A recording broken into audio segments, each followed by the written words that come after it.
So we're looking in this series on the nature of reality, and I always have a bit of a disclaimer at the beginning, which is to say that, you come along to a chapel or something like that, and why aren't we talking about God? Why are we talking about the nature of reality? But I always want to say that if you're not talking about reality when you're talking about all the spiritual stuff, then you're just living in an idealized, fabricated reality that has no real bearing on anything in particular, except, what we might think or what we might believe. So if we're talking about the whole spirituality, God business, we've really got to be grounded in working out what reality is, because reality is at the center of, everything we do. The word reality comes from the Latin word realis, which means to relate to. So reality is, how do we relate to things? And it sort of applies to everything, whether it's not just the God bit, it applies to politics, it applies to relationships. What do we base our understanding on? Where is that nature of reality? And today I'm going to talk about something which is slightly obscure, but we've arrived at the point where the God bit and reality actually are going to start to meet now. And I'm going to start by just reading you a little bit from Aldous Huxley's book, The Perennial Philosophy, because this is where we're going to start today. Huxley says the perennial philosophy is the phrase coined by Leibniz. It is the metaphysic that recognizes, and here we are, the God bit, a divine reality substantial to the world of things and lives and minds. So he's saying that there is a divine reality substantial to everything that exists. It is the psychology that finds in the soul something similar to or identical to that divine reality. So he's saying there is a divine reality in our souls. It is the ethic that places man's final end in the knowledge of the immanent and transcendent ground of all being. The thing is immemorial and universal. So he's suggesting there is a divine reality that exists with everything. He then says rudiments of this perennial philosophy may be found among the traditionally law of primitive peoples in every region of the world, and in its fully developed forms, it has a place in every one of the higher religions. So he's basically saying that this is the foundation of not only of religions in it. And he says, it's just that those facts we have to accept, whether we like it or not, however implausible or unlikely they seem, there are some facts we have to just accept. Nothing in our everyday experience gives us a reason for supposing that water is made up of hydrogen and oxygen. And yet when we subject water to certain rather drastic treatments, the nature of its constituent elements becomes manifest. Similarly, he says, nothing in our everyday experience gives us much reason for supposing that the mind of the average sensual man has, as one of its constituents, something resembling or identical to the reality substantial to the manifest world. And yet when that mind is subject to certain drastic treatments, the divine element of which it's a part, or at least composed, does become manifest, not only to the mind itself, but also to its reflection and its external behavior. So he's saying that there is fundamentally a divine reality that exists that's like hydrogen and oxygen. It's not fundamentally available. So that's where we're going to today. And I always like to do a previously on with this thing, just so you know. We started at the beginning, this is week 6, we started at the beginning looking at the fact that our perceptions, what we perceive, what we think about the world governs the way we look at reality.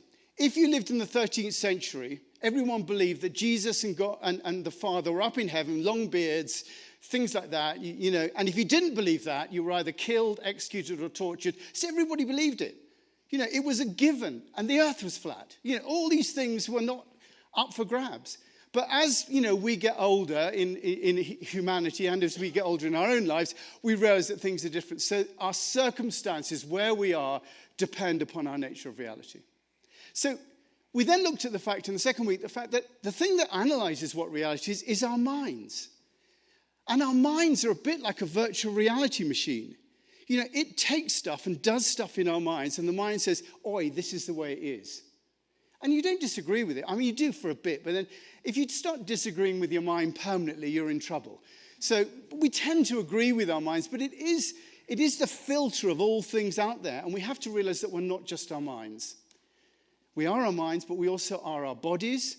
We're also our communities. We're also our hearts. We're also part of the planet, all that sort of stuff. So we're more than just our minds. And so then we looked at the nature of consciousness. And consciousness is what we actually receive everything from, our senses, the things we think about. Everything comes through us, through our consciousness. And we looked at, that's the access point. But then the question was asked, and I quoted this guy, Joseph Campbell. He asked the question, am I the bulb that carries the light? Or am I the light of which the bulb is a vehicle? What that really means is, does consciousness come from my brain, right? Or is consciousness out there and my brain tunes into it and is a part of that consciousness? And that's something that people are continually arguing about, whether it comes from. But here in the chapel, we are on the view that consciousness is out there and our brains tune into consciousness. So we looked at that side of it. And then we looked at, the Dalai Lama said that consciousness is actually the facility we have to know. It's the facility we have to be aware. It's the latency of being. So this idea that there is a latency of being. And then, last week we looked at the fact that latency of being began at the Big Bang. There was consciousness somewhere in the Big Bang, and that evolved into sort of stuff being shot out into planets and blah, blah, blah, blah, blah.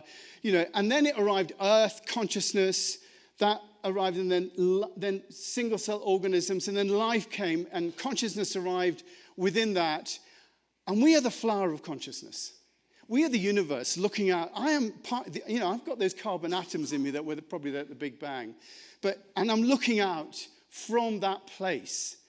And so I am the, part of the universe. We're the flower of it. The universe is now conscious of itself.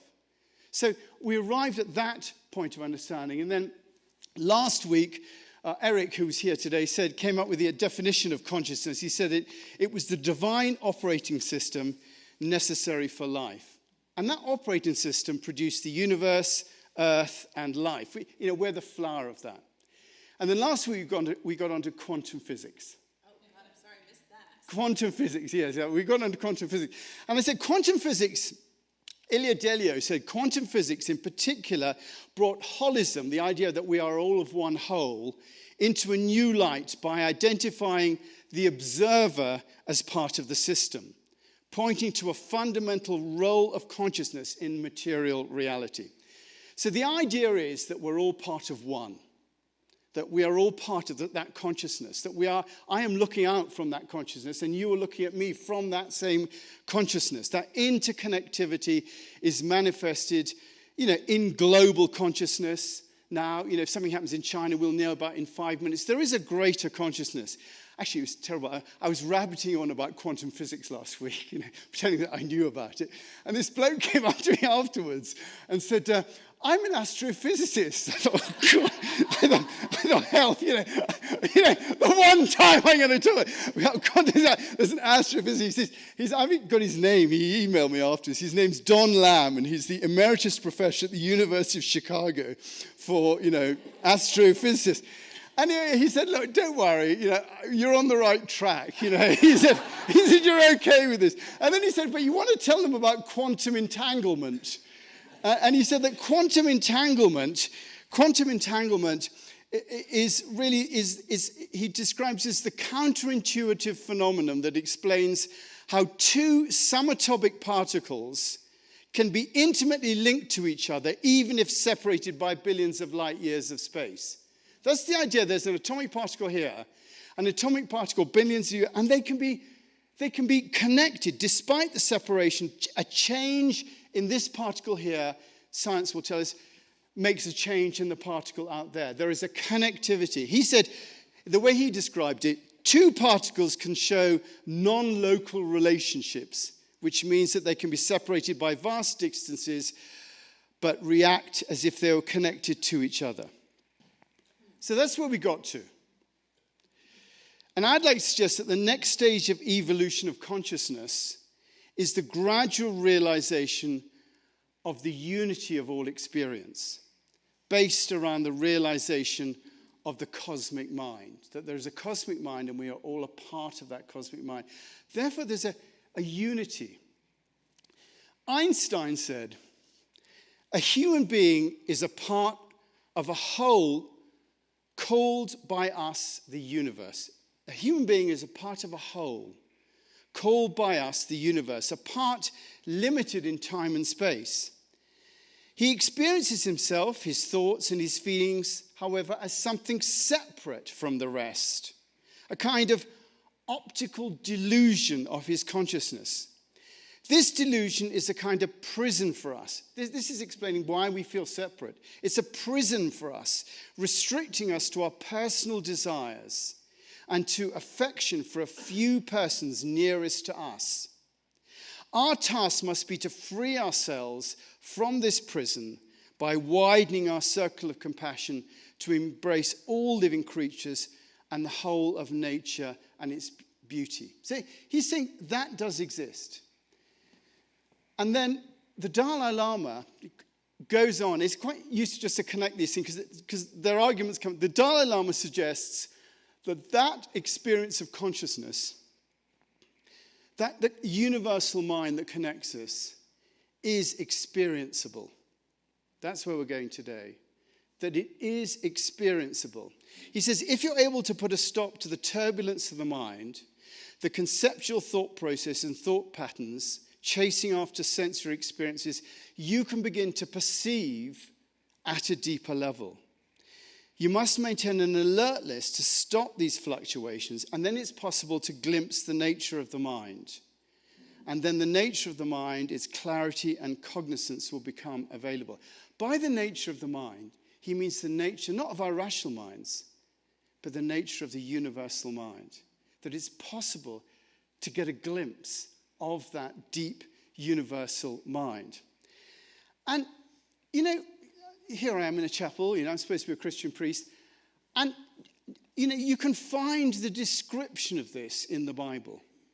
The description of people experiencing that universal mind. Jesus says, the kingdom of God does not come from your careful observation, nor will people say, here it is or there it is, because, wait for it, the kingdom of God is within you. Jesus is actually saying that we're connected. That he describes that universal consciousness as the kingdom of God. It's within us. And then he goes on. And I did mention this earlier. He goes on to describe, he says, I better get it right. He goes on to describe, because I live, you'll also. One day you will realize that I am in the Father. I am within that universal consciousness. You are within me. You're within my reality. And I am within you. I am within your reality. And your reality is part of that universal consciousness. So there's a clear description there, if you can find it, of this idea of a universal consciousness. And you can see, there are loads of books where people write. Normally when people have an experience of this, they do write about it. That's why people end up writing lots of books. They mention this experience of consciousness. One person who has written about it is Thomas Merton. And he said, this is him, he said, in Louisville, at the corner of 4th and Walnut, in the center of the shopping district, I was suddenly overwhelmed with the realization that I loved all these people, that they were all mine, and I was all theirs, that we could not be alien to one another, even though we were total strangers. It was like walking from a dream of separateness, of spurious self-isolation in a special world, the world of renunciation and supposed holiness. The sense of liberation from an illusory difference was such a joy and a relief to me that I almost laughed out loud. And I suppose my happiness could have taken the form of the words, thank God, I am like other men. So he had this fundamental experience of love and connectedness. And in another book later on, he comments on this. He says, at the center of our being is a point of nothingness, which is untouched by illusion, a point of pure truth, which is this cosmic experience, a point or spark which belongs entirely to God. I mean, the God word, less helpful now, but they didn't have any other words to describe it then. But, we would describe it maybe as that universal conscious. It is like a pure diamond blazing with an invisible light of heaven. It is in everybody. And if we could see it, we could see the billions of points of light coming together in the face and blaze of a sun that would make all darkness and cruelty of life vanish completely. He says, I have no program for seeing this. It is only given. But the gate of heaven is everywhere.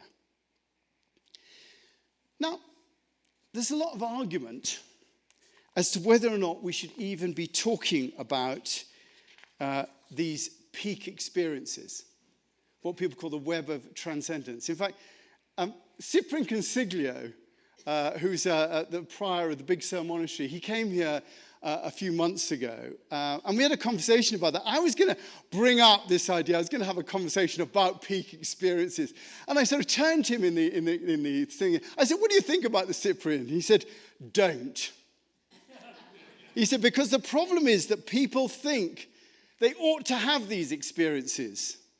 It sort of sets up a sort of spiritual consumerism where people equate getting enlightened with having one of those peak experiences. And the two are not the same. This is my thinking. A peak experience is a perception of the nature of reality. And you can have that and still be an idiot. But real enlightenment is a way of living where one is attuned to the nature of reality as it exists, and we live according to that nature. You don't have to have an experience of deep space to know it exists. You can listen to what people say about it, and you can take their word for it. And the same is true of this experience. So, I think it's useful to talk about it, particularly in the context of what we're talking about now. It just sets it in the context. Tom, who's here at the moment, Tom Hirsch, came up to me after the event last week and said he had an experience while skiing that he referred to as a pre-existent rhythm of perfection. And that sort of describes what I'm talking about.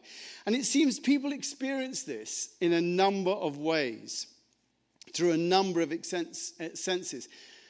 There's something called the music of the spheres, and that refers to intertwined relationships between the structures of music and those of the physical world, and a conscious awareness of mystical or spiritual quantities being transmitted through sound. So you can experience this through sound. Other people talk about seeing the light, but it's an awareness of the unitive nature of consciousness. And I think it's worth talking about this because people have experienced this, the unitive nature of talkingness. The word mystical is bounded around a lot. It's oogie-boogie and all that sort of business, when you say the word mystical. But actually, Evelyn Underhill, the English contemplative, she describes mysticism, and I like this. She describes it as the art of union with reality. The art of union with reality. The mystic is a person who has attained that union to a greater or lesser degree, or who aims at or believes in such an attainment. So it's about union with reality, and that's what we're talking about. We're talking about that union with reality. So I think it's valuable. I mean, one of the reasons I'm here today is that, back in 1979, I had one of those experiences.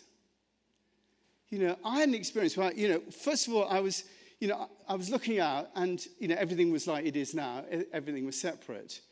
And actually, someone told me to listen to some music. And I was actually focusing on my listening to music and trying to play along with the music. I can't play the guitar, which is why I'm not here. But anyway, I was trying to focus on the music. And suddenly, I had a shift of reality.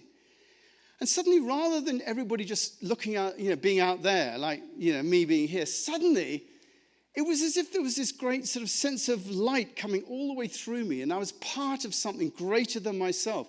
And hundreds of little pinpoints of light were just going out there through me and connecting. And I had this incredible experience of connection. And I was just like, wow! And it lasted, a couple of hours.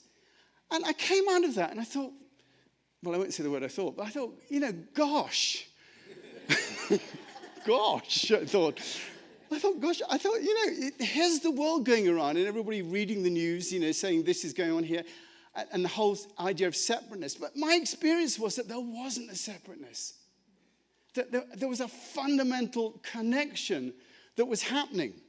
And for me, that experience, it was a piece of information, actually. It was not enlightenment. I was 25. I was dysfunctional before I had that experience. And I was dysfunctional after I had the experience. I remained the same idiot after the experience I was before. But it did inform me. I'm going to take a risk. Who here has had an experience like that? Just put your hand up. Okay, look around. A few people have had an experience like that. Okay. And you can read about it in many places. Muhammad had it in his cave. If you read, I was once doing a radio interview and the bloke said to me, have you ever read the Quran? No. So I thought, well, I'm going to read the Quran. And just for your information, the Quran is like 50% the Old Testament. It's like 20%, how to deal with people who are not believing in it. It's 10% Muhammad's experience in the cave. So, that's all in there. And they say he was there, there's Buddha by the tree, there's Paul on the road to Damascus, John Wesley's heart was strangely warmed, and endless books and prophecies about it. Now, I'm going to do a little experiment. Some of you will have done this before. Magic eye. Yeah. Now, if you've not done it before, put your hand up, and I'm going to hand you one of these. I'm going to hand you one of these. Right, okay. Have you done it? I'm going to give you one of these. All right, there we are. So there's four here. There we are. Have you done this before at all? Yeah, we'll pass it over. There we are. One there. Yeah, pass it along there like that. Okay, I'll possibly give you 3 here. All right, there's 3 here. All right, 1 here. There we are. Anyone here? Yes. If you've never done it before. Yeah, never done it before. I have done You've done it before. Just say, okay. Anyone here not done it before? There we are. The reason I'm saying not done it before is that I'll come round and give anyone else. Just pass them down. There we are. I'm going to pass a few more down. There we are. There's 3 down there, 4 down there. Okay, there's 3 there. I'm going to come and say there's 4 there. We got more now. Who hasn't got one that wants one? There we are. I've got loads that haven't got one that want one. 3, 2, 3. There we are. And there we are. 1 for you. There we are. Anyone else got one that hasn't got one that wants one? Yeah, there we are. There's 1 for you. Who else wants one that hasn't got one? No, I'll give you one anyway. Okay. All right, you two, I'm going to give you, because I know you two haven't done it. Or you probably have in Brazil. There we are. Okay, so this is what happens. With this is what you do, all right? For those of you that haven't done this before, what you do is an image, right? And actually, if you look at it a certain way, it will turn into a 3D image, okay? So the way you do it is this. You put it on your nose and you focus here. So you don't try and focus, you focus here. And as you're focusing there, you gradually bring the picture back, keeping your focus here until suddenly you see the 3D. Now, I can see the 3D image on mine now. I can see the 3D image. So you start there and you just bring it back, looking at your focus here, and suddenly you see the 3D image comes into view. There we are. I can see mine. Yeah, I've got dancers dancing around, going up and down. Okay. So have a look at that. By the way, after the service, those of you that want to, the answers to your things are here. I'm going to leave them here as well. Okay, so keep doing it. If you want to know if it's the right way up, the number is at the bottom. So have a go.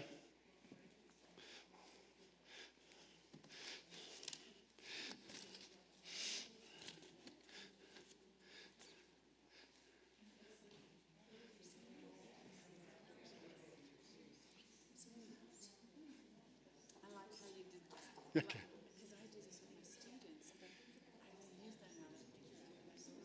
Okay, now everybody just put them down for a moment. Put them down for a moment. Just for a second. Who, if you've seen it in the past, you can put your hand up. Who has seen the 3D image in this? Put your hands up. Everyone put your hands up. Now everyone look round. Everyone look around. They've seen the 3D image. Okay, who hasn't seen the 3D image? Okay, good. Fantastic. Now, I know you're going to want to, if you put that under your seats for the moment, you'll be able to play with it later on, but I need to carry on, otherwise we'll all be here till after lunch. So, okay. It's the same as this unity of experience. You know, those of you who didn't see it, right, put your hand up. Do you believe that those people saw it, the people that put their hand up? Do you believe it? Do you believe they saw it? Who didn't see it? Do you believe they saw it? Yes, because I saw it before on other ones. Yeah, you saw it for another. Okay, who doesn't believe, who didn't see the image in the thing? Put your hands up. Now, you guys, do you believe that other people did see it? Okay, great. It is the same with the unity of experience. The fact of the matter is, people will say they've had this experience or seen this experience. You don't have to have it. Like, you don't have to know what's going on in deep space. You just have to know there is a piece of information out there that it is possible to access. That some people, I can't play the guitar as well as Gabrielle. That doesn't mean to say, you know, that it's impossible to play the guitar that well, because she does, but I just can't. Not everybody does it. And as Merton says, I have no program for this seeing. It is only given. But the gate of heaven is everywhere. It's not enlightenment. It points to a piece of information that is key to becoming enlightened. It is a piece of information. My definition of enlightenment, here we are. My definition of enlightenment is, and Byron Katie would agree with this, is living in harmony with what is. That's my definition of enlightenment. Living in harmony with what is. It's all about cooperating with that friendly universe we talked about last week. I'm on the last page, so you don't have to panic now. Acknowledging and cooperating with the universal mind. And this piece of information suggests that we are all part of one unity of consciousness. That we're not separate, but all of one organism or consciousness. Most of the world thinks of itself as separate. And they arm themselves accordingly to protect themselves from the other that they see as being a threat. That is an illusion.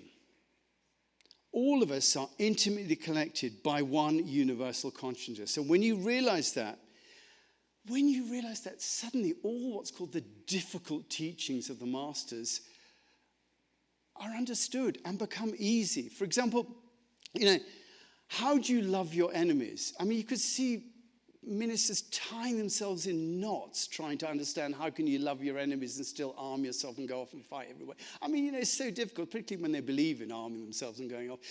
But the truth of the matter is that when you see, like Lao Tzu saw in the Tao Te Ching, that now this is the definition, that your enemy is the shadow that you yourself cast,